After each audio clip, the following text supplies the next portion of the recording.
নমস্কার দাদা, কেমন আছেন? ভালো। আপনি হচ্ছেন কি কি নাম আপনার? আমার নাম মিলনকান্তি ঘোষ। মিলনকান্তি ঘোষ। আপনি জমিদার শৈলেন্দ্র, এটা ধরে কথা বলবেন। আপনি জমিদার শৈলেন্দ্র ঘোষের। উনি আমার জ্যাঠামশাই হতেন, আমাদের জ্ঞাতি জ্যাঠা।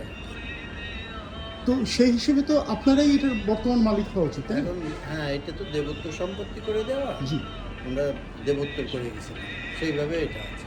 আচ্ছা আচ্ছা, এখনো দেবোত্তরই আছে। হ্যাঁ, আমি শুনছিলাম একটা বোধহয় মামলা চলছিল, সেটা কি এখন নিষ্পত্তি হচ্ছে না, না? ওটা এখন হাইকোর্টে আছে। হাইকোর্টে আছে। মামলাটা কাজ ছিল মিলন ঘোষ আর বনাম পুরোহিতের নিশিকান্ত মধ্যে। ভট্টাচার্য।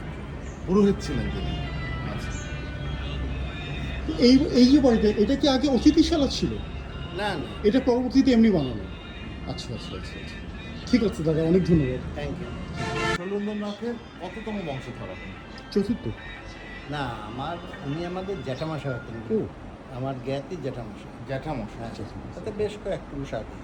আচ্ছা, মানে আপনি শৈলেন্দ্রনাথ দত্ত, উনি ছিলেন ঘোষের। ঘোষ, সরি, শৈলেন্দ্রনাথ ঘোষ ছিলেন আপনার জ্যাঠামশাই, কিন্তু কয়েক পুরুষ আগের জ্যাঠামশাই।